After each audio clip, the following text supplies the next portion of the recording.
En esta semana hablaremos del gran amor de Dios y de lo que nosotros como receptores de ese maravilloso regalo nos corresponde hacer. Dios nos guíe en el estudio de la lección número 2 con el título Amor Pactual. Vamos a iniciar esta maravillosa lección. Como siempre lo hacemos, vamos a orar para pedir la bendición de nuestro Dios. Oremos. Querido Padre, gracias te damos por la lección que nos vas a dar en esta semana y que podemos, Señor, aprender a reconocer que tú eres grande, poderoso y maravilloso. En esta oportunidad, Señor, queremos suplicar tu bendición una vez más para que el estudio de esta semana nos ayude a comprender más y mejor el amor que tienes hacia el ser humano. Acompáñanos y bendícenos en el nombre de Jesús. Amén. En la lectura para esta semana está el libro de Juan, capítulo 14, versículo 23, que dice así. Respondió Jesús y le dijo, el que me ama, mi palabra guardará, y mi Padre lo amará, y vendremos a él y haremos morada con él. La palabra ágape proviene del griego antiguo que se relaciona con el verbo agapao, que significa amar. Este término se asocia con un amor que es deliberado y que se basa en la voluntad, más que en las emociones, más que en los sentimientos. En la literatura griega clásica, ágape no era muy común, pero se popularizó en el contexto del Nuevo Testamento. La palabra ágape es un término que se asocia comúnmente con un amor que es desinteresado, incondicional y sacrificial. Ese tipo de amor se manifiesta en la voluntad de buscar el bienestar del otro, sin esperar nada a cambio. Cuando vemos en el Nuevo Testamento, la palabra ágape se utiliza para describir el amor de Dios hacia la humanidad, como se ve en Juan 3:16, donde dice que el Señor de tal manera amó a Dios al mundo que ha dado a su Hijo unigénito para que todo aquel que en él crea no se pierda, mas tenga vida eterna.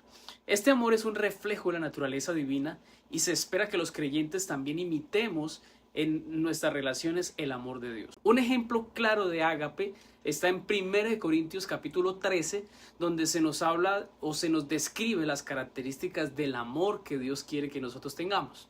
Es paciente, es bondadoso, es un amor que no tiene envidia, que no es jactancioso, no se hace o no hace nada indebido, no busca lo suyo, no guarda rencor, no se alegra de la injusticia, sino que se alegra de la verdad. Todo lo sufre, todo lo espera, todo lo cree, todo lo soporta. Todo este contexto del amor está dado en la Biblia y Dios quiere que nosotros aprendamos a vivir en ese amor. El camino a Cristo dice lo siguiente, vamos a leer lo que dice aquí esta cita. Es nuestro privilegio beber abundantemente en la fuente de amor infinito. Qué extraño que oremos tan poco. Dios está dispuesto y deseoso de oír la oración sincera del más humilde de sus hijos. Sin embargo, hay de nuestra parte mucho desgano manifiesto para presentar nuestras necesidades delante de Dios. ¿Qué pueden pensar los ángeles del cielo a los pobres y desvalidos seres humanos que, sujetos a la tentación, cuando el corazón de amor infinito de Dios se compadece de ellos, presto para darles más de lo que pueden pedir o pensar, sin embargo, oren tan poco y tengan tan poca fe? Los ángeles aman postrarse delante de Dios, aman estar cerca de Él, consideran su mayor gozo estar en comunión con Dios y con todos los hijos de la tierra que tanto necesitan la ayuda que solo Dios les puede dar, parecen satisfechos caminando sin la luz de su espíritu, sin la compañía de su presencia. Creo que aquí hay algo muy importante que revisar y es si los ángeles adoran y alaban y reconocen a Dios con tanta vehemencia, con tanta fidelidad, con tanta entrega, ¿cuánto más nosotros que necesitamos, que somos débiles y defectuosos, que necesitamos del poder de Dios, necesitamos orar y a la vez pedir que Dios nos ayude a amar como Él ama? Creo que es importante que dependamos cada día más del Señor. En la lección del domingo, el amor eterno de Dios. En este día de la lección entenderemos del alcance del amor de Dios. El amor de Dios es vasto en su alcance y profundo en su naturaleza. Es un amor que se extiende a toda la humanidad en todo el mundo, que es incondicional, es eterno, es compasivo y es también transformador. Este amor no solo nos ofrece la salvación y la vida eterna, sino que también nos llama a vivir en amor y unidad con los demás. Al comprender y experimentar el amor de Dios, los creyentes somos motivados a reflejar ese amor en la vida de cada uno de nosotros.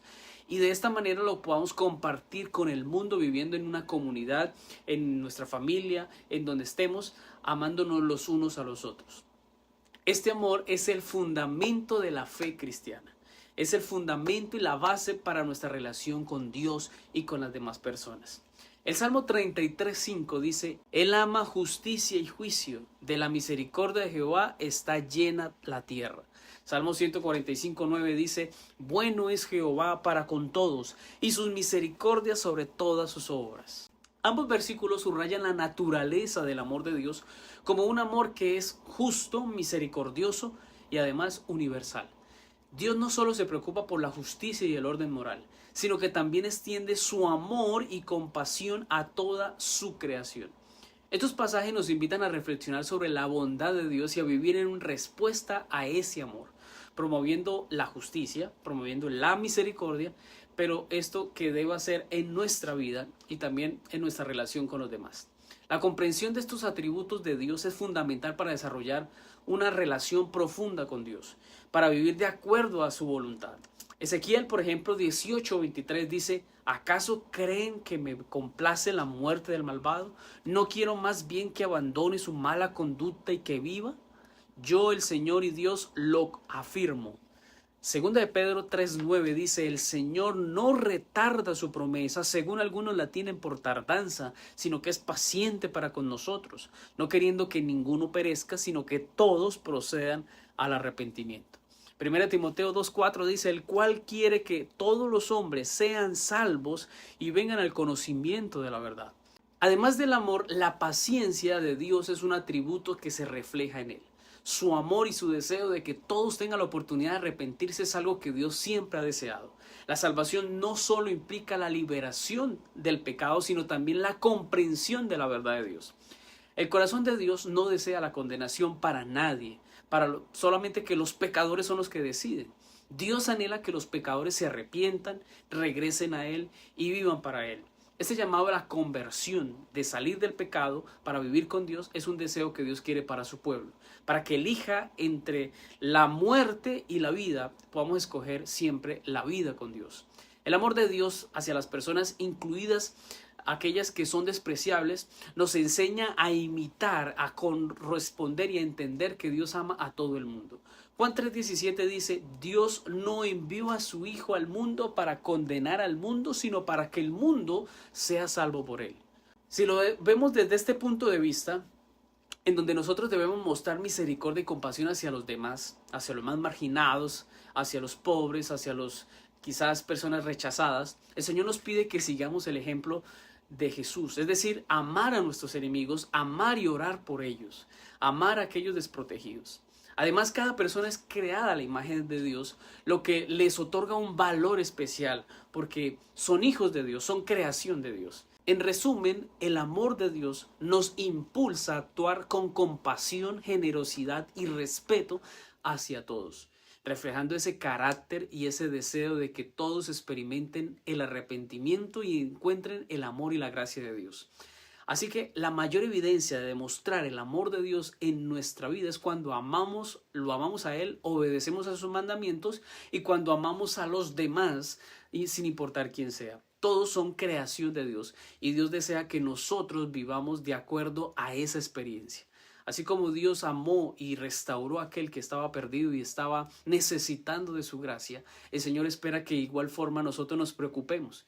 Incluso Mateo 25 nos enseña que el Señor dice: estuve con hambre, con sed, estuve desnudo, y nos manda que nosotros visitemos las cárceles, a los huérfanos asistamos, ayudemos a las viudas, estemos ayudando y cuidando y guardando a aquellas personas que necesitan de nuestro favor.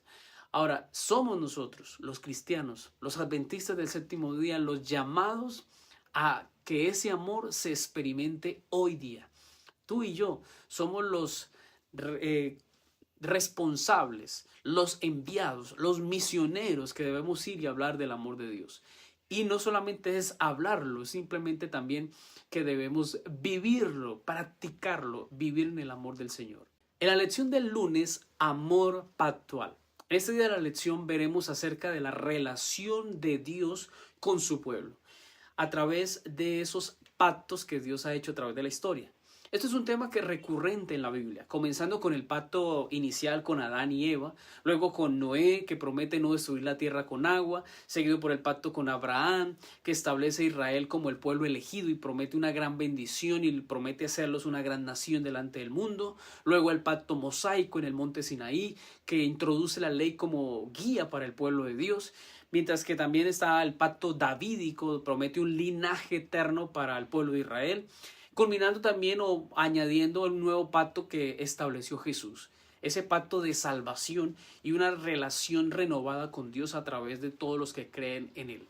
Estos pactos reflejan el amor y la fidelidad y el plan que Dios tiene para el mundo y se ha reflejado a través de la historia.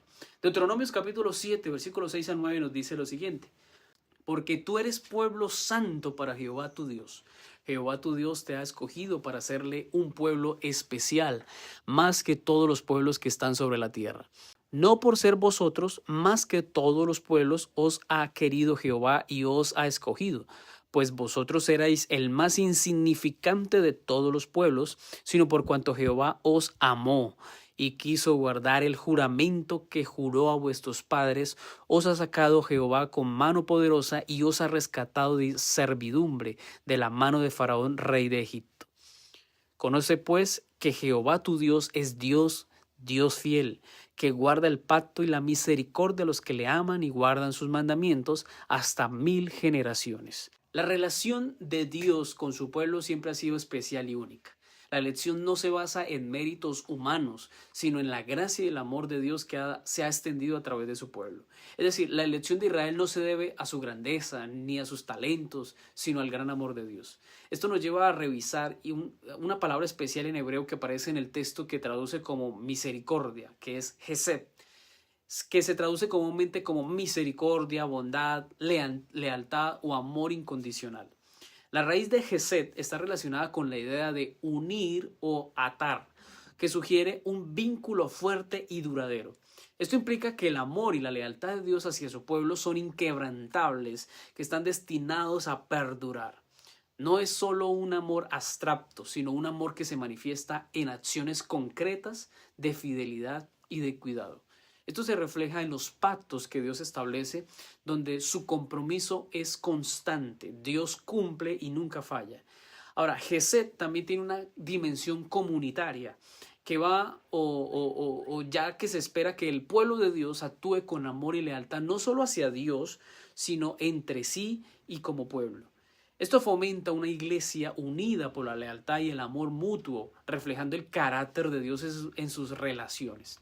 La expresión de amor que Dios ha hecho al mundo y que se convierte en la más grande que se ha hecho en toda la historia del hombre, pues el hecho de que el Señor haya entregado a su Hijo para rescatarnos del pecado, es el ofrecimiento para todos aquellos que creen y desean obedecer a su voz.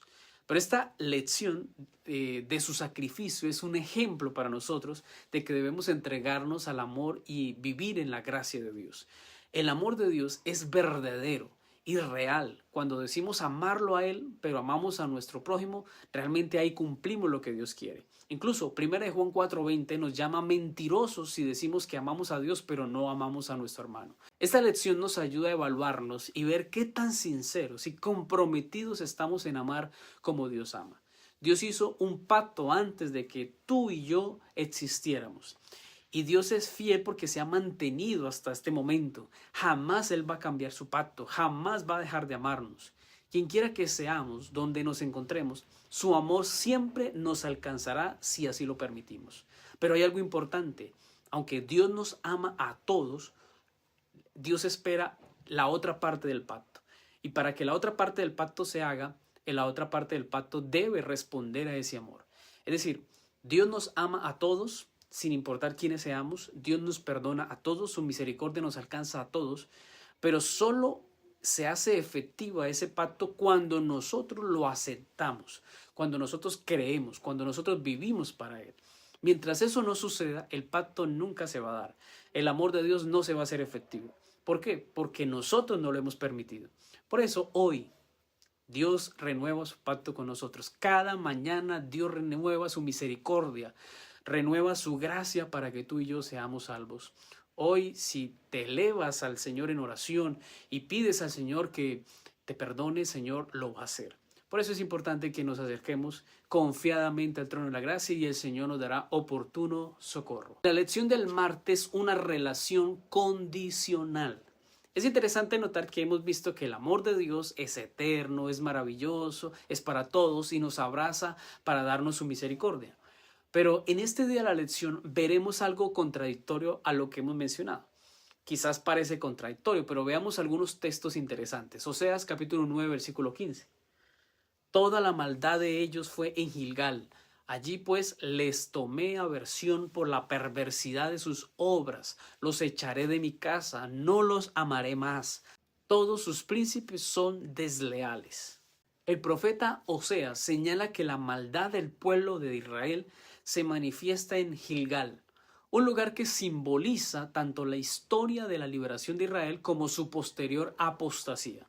La palabra Gilgal viene o proviene de la raíz hebrea que significa rodar o circular, lo que puede aludir a la idea de un ciclo de pecado y de juicio. La aversión y el rechazo que Dios hace sobre el pueblo de Israel en Gilgal, se ve que ellos habían practicado la perversidad en sus obras, que implicaba a su vez una transgresión deliberada a la ley divina. Este rechazo culmina la declaración de que Dios ya no los va a amar, reflejando esa severidad, esa dureza de Dios para con ellos. Veamos otro texto que aparece en Jeremías capítulo 16, 5. Porque así ha dicho Jehová, no entres en casa de luto, ni vayas a lamentar, ni los consueles, porque yo he quitado mi paz de este pueblo, dice Jehová, mi misericordia y mis piedades. El profeta recibe instrucciones de que no van a participar en el luto por el pueblo, lo que indica un tiempo de juicio severo hacia el pueblo. La palabra paz o shalom aquí se refiere a la plenitud y bienestar que Dios había prometido para el pueblo especial, pueblo de Israel, pero que ahora se ha retirado debido a la desobediencia. La ausencia de la misericordia y de las piedades de Dios hacia su pueblo se ve porque había una gravedad. La situación del pueblo estaba enfrentada a consecuencias de esa infidelidad. Y si nos acercamos al Nuevo Testamento vamos a encontrar lo mismo. Romanos 11:22 dice, mira pues la bondad y la severidad de Dios. La severidad ciertamente para con los que cayeron, pero la bondad para contigo si permaneces en esa bondad, pues de esta manera tú también serás cortado. Aquí se presenta un contraste entre la bondad de Dios y la severidad de Dios, o la apotomía de Dios, la crueldad, la dureza de Dios. Pablo utiliza esta dualidad para advertir a los creyentes sobre la importancia de permanecer mejor en el camino de la gracia, de la misericordia. La severidad se aplica para aquellos que han caído, para aquellos que mientras la bondad ha estado, ellos la han rechazado. La advertencia de ser cortados, si no se permanece en la bondad de Dios, subraya la necesidad de una fe que debe ser activa y debe ser perseverante. Judas 21 también dice algo similar, dice, conservaos en el amor de Dios, esperando en la misericordia de nuestro Señor Jesucristo para vida eterna. Judas 21 nos exhorta a conservarnos en el amor de Dios, que implica una obediencia o una acción continua y deliberada. Este llamado a la perseverancia, a la obediencia a Dios, es algo que Dios quiere que nosotros nos conectemos con su gracia, que son presentados en los versículos anteriores. Hay dos caminos y debemos elegir entre ellos.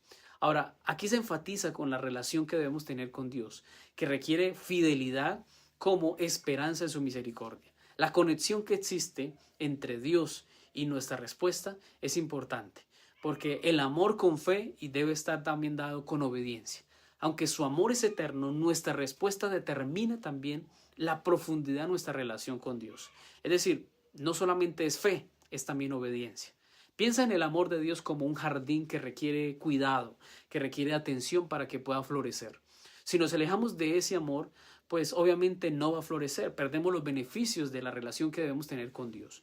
Pero su amor en sí mismo permanece, pero somos nosotros quienes no cultivamos o no hacemos que ese amor florezca en nuestra vida. Por eso la clave es aceptar y compartir su amor con los demás, es vivir en el amor de Dios, es vivir en su gracia y su misericordia. Cuando esto fluye en nuestra vida, pues vamos a tener una vida de frutos, una vida plena, una vida significativa. Al hacerlo podemos experimentar la verdadera gracia, la verdadera alegría, la verdadera paz que provienen solamente de Dios. Por eso, hermanos, es importante cimentarnos. Jesús lo dijo en Juan 15, debemos permanecer unidos y atados y mantenernos en la raíz, en Cristo Jesús. Mientras esto no suceda, no va a pasar nada en nuestra vida. Quizás tú dirás, pastor, yo conozco muchos cristianos que están muertos espiritualmente, cristianos que no se les ve nada bueno, siempre son los mismos, iguales, no son hermanos perdonadores, no son hermanos amorosos, no son hermanos que se les vea esa intención de ayudar a las demás personas. Y obviamente esto es la evidencia, cuando una persona no tiene nada de esto, de que no está conectado, de que no está recibiendo el fruto del Espíritu. Porque cuando una persona está en el Espíritu, está con Cristo, está unido a Dios, pues va a dar un fruto. Y el fruto siempre es amor, gozo, paz, paciencia, benignidad, bondad. Todo esto es resultado, no es algo propio, no es algo que yo busco o que yo obligadamente lo voy a proponer. Simplemente es la respuesta de una relación y una conexión. Y al relacionarnos con Dios surge el fruto. Y Dios espera que el cristiano dé frutos. Un cristiano que no da frutos, un cristiano que no muestra amor, que no perdona, un cristiano que se la pasa criticando, hablando mal, dañando la iglesia, haciendo malos comentarios y haciendo todo lo malo, pues simplemente se puede decir que no está unido a Cristo. Es importante entonces que entendamos esto y vivamos en el amor de Dios. En la lección del miércoles, misericordia perdida. En este día central de la semana de la lección encontraremos que el apóstol Juan enfatiza la importancia de vivir en el amor como un atributo esencial de nuestra vida, como un mandato para los creyentes. Vamos a dividir el texto de hoy en 3 partes. La primera sección, 1 Juan 4, 7 al 20. Amados, amémonos unos a otros, porque el amor es de Dios. Todo aquel que ama es nacido de Dios y conoce a Dios. El que no ama no ha conocido a Dios, porque Dios es amor. En esto se mostró el amor de Dios para con nosotros, en que Dios envió a su Hijo unigénito al mundo para que vivamos por él. En esto consiste el amor, no en que nosotros hayamos amado a Dios, sino en que Él nos amó a nosotros y envió a su Hijo en propiciación por nuestros pecados. La razón principal de esta exhortación es que el amor es de Dios, lo que implica que el amor verdadero tiene su origen, su naturaleza en Dios. Juan continúa afirmando que todo aquel que ama es nacido de Dios, sugiriendo que el amor viene y es evidencia de la nueva vida que podemos adquirir cuando estamos en Cristo y en el conocimiento genuino que tenemos. Incluso la Biblia se afirma en que el que no ama no ha conocido a Dios, porque Dios es amor. Ahora, lo que implica aquí es que la falta de amor es indicativo de la desconexión que tenemos con la esencia de Dios, con Dios que es amor. Luego el texto nos dice que en lo que consiste el amor, no en que nosotros hayamos amado a Dios, sino que Él nos amó primero. Es decir, el amor de Dios es la iniciativa que precede a nuestra respuesta. Y esto Dios nos ha dado a su Hijo unigénito, nos ha demostrado su amor y ahora nosotros debemos responder a ese amor con gratitud, con obediencia a Él. Seguido a estos textos, los versículos siguientes ahora toman otro rumbo con respecto al amor de Dios. Veamos lo que dice 1 Juan 4 al 11 al 16. Amados, si Dios nos ha amado así, debemos también nosotros amarnos unos a otros. Nadie ha visto jamás a Dios. Si nos amamos unos a otros, Dios permanece en nosotros y su amor se ha perfeccionado en nosotros. En esto conocemos que permanecemos en Él y Él en nosotros, en que nos ha dado de su Espíritu. Y nosotros hemos visto y testificamos que el Padre ha enviado al Hijo, el Salvador del mundo. Todo aquel que confiese que Jesucristo es el Hijo de Dios, Dios permanece en Él y Él en Dios. Y nosotros hemos conocido y creído el amor que Dios tiene para con nosotros. Dios es amor y el que permanece en amor permanece en Dios y Dios en él. El apóstol Juan continúa desarrollando el tema del amor y ahora enfatizando la responsabilidad de que todos los creyentes debemos amar a los demás como respuesta a ese amor que hemos recibido de Dios. Si Dios nos amó, nosotros también debemos amarnos unos a otros. Es la única forma, la única manera de demostrar que amamos. Ahora, Ese amor es un testimonio visible de que la presencia de Dios está en nuestras vidas.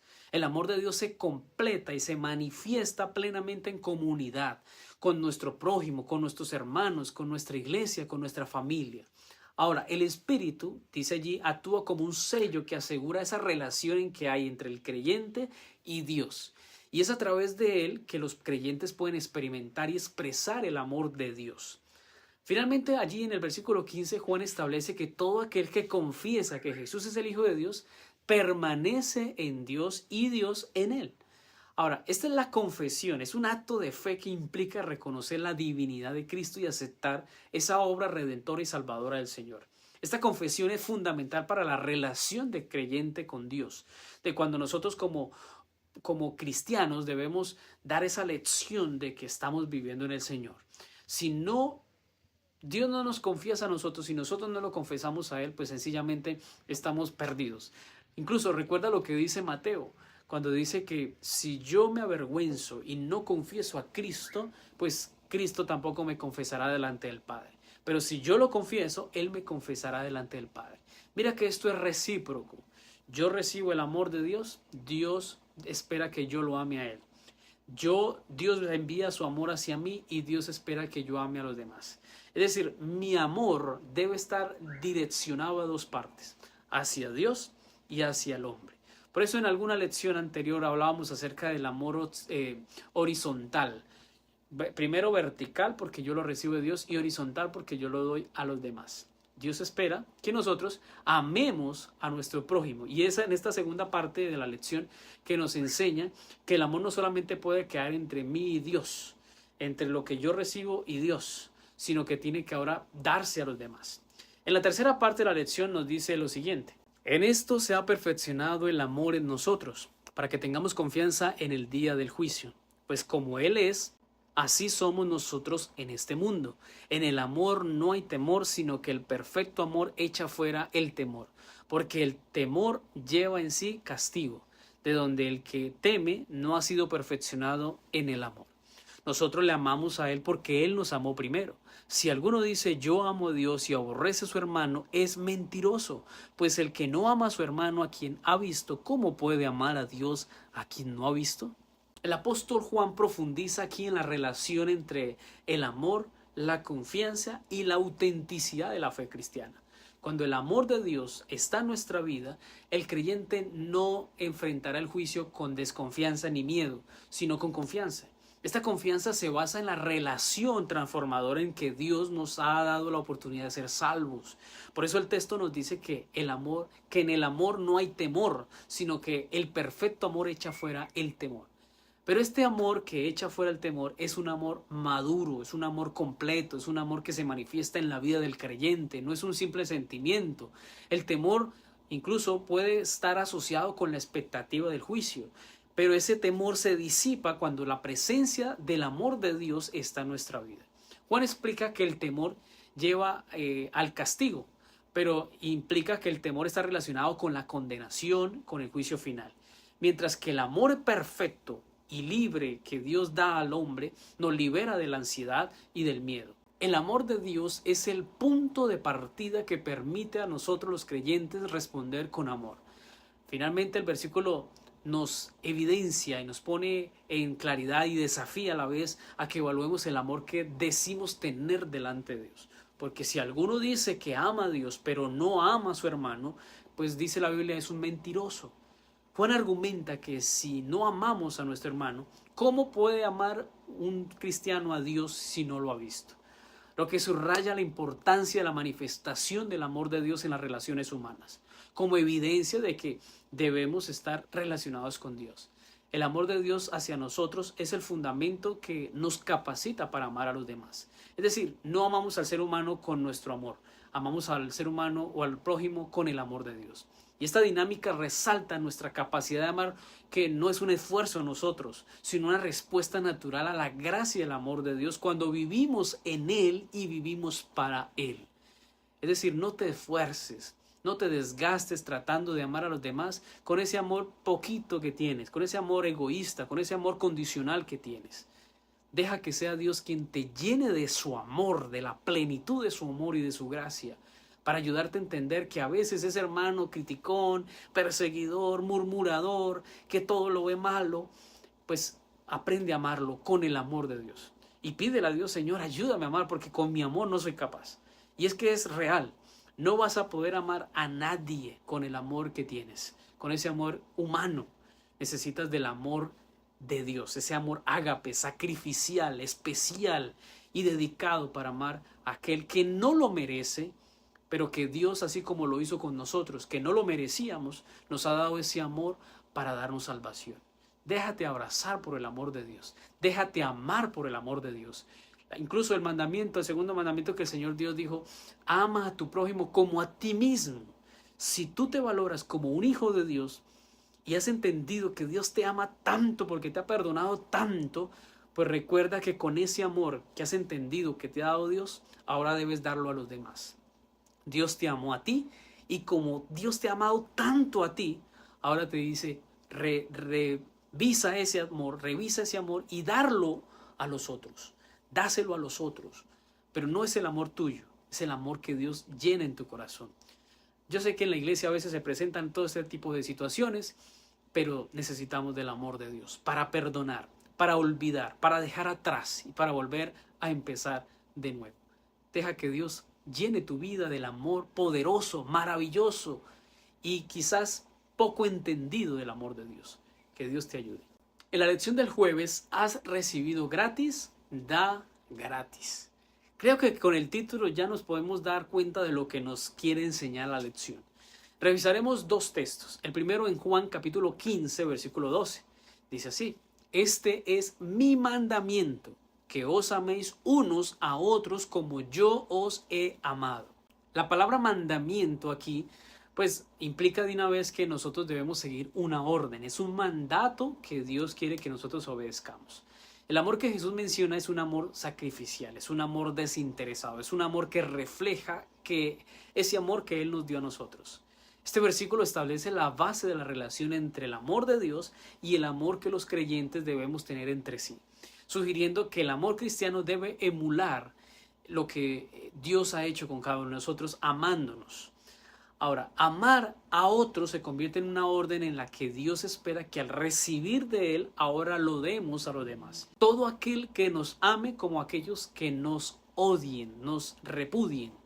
Realmente creo que esta es una de las falencias de la iglesia actual, que no somos capaces de amar a nuestro prójimo. Porque en la teoría es bonito, pero a la luz de lo que hemos estudiado podemos evidenciar que cuando amamos a nuestro prójimo es porque realmente amamos a Dios. Quizás suene hasta fuerte con aquellos hermanos que dicen amar a Dios, que leen la Biblia, que asisten a la iglesia, que hacen todo lo posible por obedecer a Dios, pero que se niegan a amar y sacan incluso excusas para decir que hay personas que no pueden amar o que no están dispuestas a amar. Solo que, ¿sabes algo? No existen excusas delante de Dios. Y si en algún momento se nos dificulta amar, necesitamos pedir a Dios que nos llene de ese amor supremo, especial que Dios tiene. No podemos estar pretendiendo ir al cielo, pero enojados con nuestro hermano. En el cielo no hay campo para el pecado, no hay campo para el odio, no hay campo para los que están enojados los unos con los otros. Si queremos ir al cielo, de verdad, necesitamos cambiar nuestra postura. No podemos ir, escucha bien, no iremos al cielo si estamos peleados con alguien, si no queremos perdonarnos, si tenemos rencores, si tenemos rencillas y problemas con alguien. Ese amor nunca va a funcionar. O ese problema nunca va a funcionar en el cielo. No vamos a ir al cielo, no llegaremos al cielo de esa forma. Mira lo que dice Ministerio de Publicaciones en esta página. Satanás está trabajando para entrar por la fuerza en todas partes. Trata de separar aún a los que son buenos amigos. Hay hombres que continuamente hablan, chismorrean y dan falso testimonio, que siembran las semillas de la discordia y engendran rivalidades y contiendas. El cielo considera a esta clase de personas como los servidores más eficaces de Satanás. Mira bien lo que dice la cita. Cuando la iglesia anda en contiendas y rivalidades, se encuentra en el terreno equivocado, se encuentra en el terreno de Satanás y hace la obra de Satanás. Y finalmente pues le sirve a él. En la siguiente parte de la lección encontramos en 1 Juan 3:16 el siguiente texto. En esto hemos conocido el amor en que Él puso su vida por nosotros. También nosotros debemos poner nuestras vidas por los hermanos. Este conocimiento no es meramente intelectual, sino que se basa en la experiencia del amor de Cristo, quien puso su vida por nosotros. Este llamado a sacrificar nuestras vidas por nuestros hermanos refleja la esencia del amor cristiano, que se manifiesta en acciones concretas, en acciones desinteresadas hacia los demás. En la comunidad a la que Juan se dirige había tensiones, habían divisiones, habían problemas, y el apóstol enfatiza que el amor verdadero se traduce en acciones que buscan el bienestar del prójimo, incluso a costa de nuestra propia vida. Este amor no es solo un sentimiento, no es una idea en el aire, sino una decisión activa de cuidar y protegernos los unos a los otros. Mira, tan interesante como lo pone el apóstol, porque incluso dice, si usted realmente quiere amar o debe amar, debe hacerlo en el contexto de entregar su vida por su hermano. Qué interesante. ¿Serías capaz de dar tu vida por aquel hermano que te hace daño, que te persigue, que te critica, que habla mal de ti? Y quizás uno diría, bueno, lo haría por mi familiar, por mi hermano, por mi esposo, por mis hijos, quizás sería capaz de hacerlo.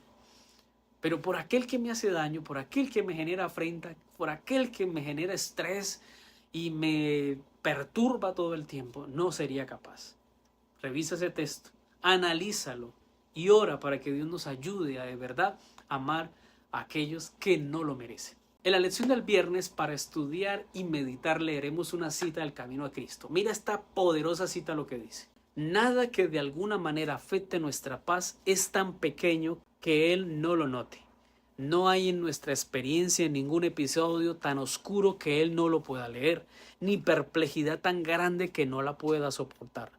Ninguna calamidad puede ocurrirle al más pequeño de sus hijos, ninguna ansiedad puede asaltar el alma, ningún gozo alegrarlo, ninguna oración sincera escaparse de los labios sin que el Padre Celestial lo perciba y sin que tome en ello un interés inmediato. Él restaura a los abatidos y cubre con vendas sus heridas. Las relaciones entre Dios y cada alma son tan especiales y únicas como si no hubiera habido otra alma de la que ocuparse ni por la cual entregar a su Hijo amado. Qué maravillosa cita, hermanos, porque Dios está atento a cada detalle de nuestra vida, incluso nuestras lágrimas, lo que indica ese profundo interés de Dios y ese deseo de cuidarnos. Dios está consciente de que cada situación que vivimos y enfrentamos, Él la conoce. Sin importar cuán insignificante sea, sin importar cómo sea, Dios está presente en cada aspecto de nuestras vidas, dispuesto a sanarnos, restaurarnos y a atender nuestras necesidades. De manera general, podemos dar las conclusiones que nos dejaron esta semana la lección. La primera conclusión es que Dios establece pactos con su pueblo donde refleja ese amor y fidelidad para con su pueblo. Y esa elección divina se basa en gracia, llamándonos a vivir en comunidad y lealtad, no por nuestras obras, sino por su amor. En segunda conclusión, el amor de Dios es eterno, pero nuestra respuesta es crucial. Si desobedecemos, esto nos puede llevar al juicio. Y si permanecemos en su amor y su bondad, pues adquirimos salvación. En tercera conclusión, el amor es esencial en la vida del creyente. Amar a los demás refleja la conexión que tenemos con Dios y nos libera del temor y de la condenación. La cuarta conclusión es que Jesús nos manda a amarnos mutuamente, porque Él nos amó, Él espera que nosotros con ese mismo amor sacrificial amemos a los demás y reflejemos ese mandato que nos ha dado de amarnos los unos a los otros. En esta semana, apreciado hermano, hemos estudiado esta lección. Creo que es muy práctica y si sacamos una conclusión, lo podemos definir en la siguiente frase. El pacto de amor de Dios me lleva a amarlo a Él y a mi prójimo también. Voy a decirlo para que lo coloques allí en los comentarios una vez más. El pacto de amor de Dios me lleva a amarlo a Él y a mi prójimo también.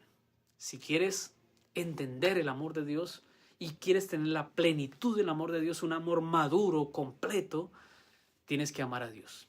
Pero también debemos amar a nuestro hermano, a nuestro prójimo, quien quiera que sea. Toda persona que no seas tú es tu prójimo, así que debemos aprender a amarlos. que Dios nos ayude, que Dios nos llene de ese amor. Y deseo profundamente que Dios te ayude a sanar las heridas del pasado, esas heridas que se han provocado quizás por un esposo, por una esposa, quizás por un hijo, quizás por un familiar, por algún vecino, por alguna persona cercana. Sabes, las personas más cercanas son las que más daño nos hacen, pero también las personas más cercanas requieren de ese amor de Dios. Por eso, si tú has escuchado esta lección, yo te invito a que ores a Dios para que el Señor sane tu herida. Y quizás quede una cicatriz, pero la cicatriz sanada simplemente es el recuerdo de cómo Dios hizo algo por ti, cómo hizo ese milagro de sanarte y darte una vida nueva. No podemos ir al cielo con rencores, con egoísmo, con culpas. Dios necesita sanarnos y necesitamos todos los días acudir a Dios y decirle: Señor, sáname, restáurame, límpiame, ayúdame a tener paz en mi corazón, ayúdame a ser un nuevo hombre, una nueva persona, un nuevo cristiano, un nuevo hombre en Cristo Jesús. Hermano querido, que Dios nos ayude. Quiero orar para finalizar el estudio de esta semana. Oremos. Querido Padre, gracias te damos, Señor, porque tú has sido bueno con nosotros al permitirnos esta lección para recordarnos que nos amas grandemente, que tu amor es eterno, que tu amor es incondicional, que tu amor nos abarca hoy también. Hoy recibimos ese amor, Señor, y queremos que nos ayudes ahora a pasar al siguiente paso, que es amar a aquellos que no lo merecen, aquellos que quizás sí lo merecen. Pero, Señor, quien quiera que sea, a quien quiera que sea la persona que tengamos que amar, Señor, danos de ese amor restaurador, ese amor sanador, ese amor sacrificial, ese amor que nos lleva a perdonar y olvidar aquello que nos han hecho. Señor, queremos vivir en paz, queremos vivir tranquilos, pero para poder hacerlo necesitamos de tu amor. Llénanos de tu amor y ayúdanos a que podamos producir el querer como el hacer por tu buena voluntad. En esta hora, Señor, bendice a este hermano que está aquí viendo esta lección. Guarda su vida, su familia, sus hijos y bendícenos en este resto de día. En el nombre de Jesús. Amén. Mi apreciado hermano, que Dios le guarde. Como siempre te digo, con Jesús todo es mejor. Que el Señor te bendiga.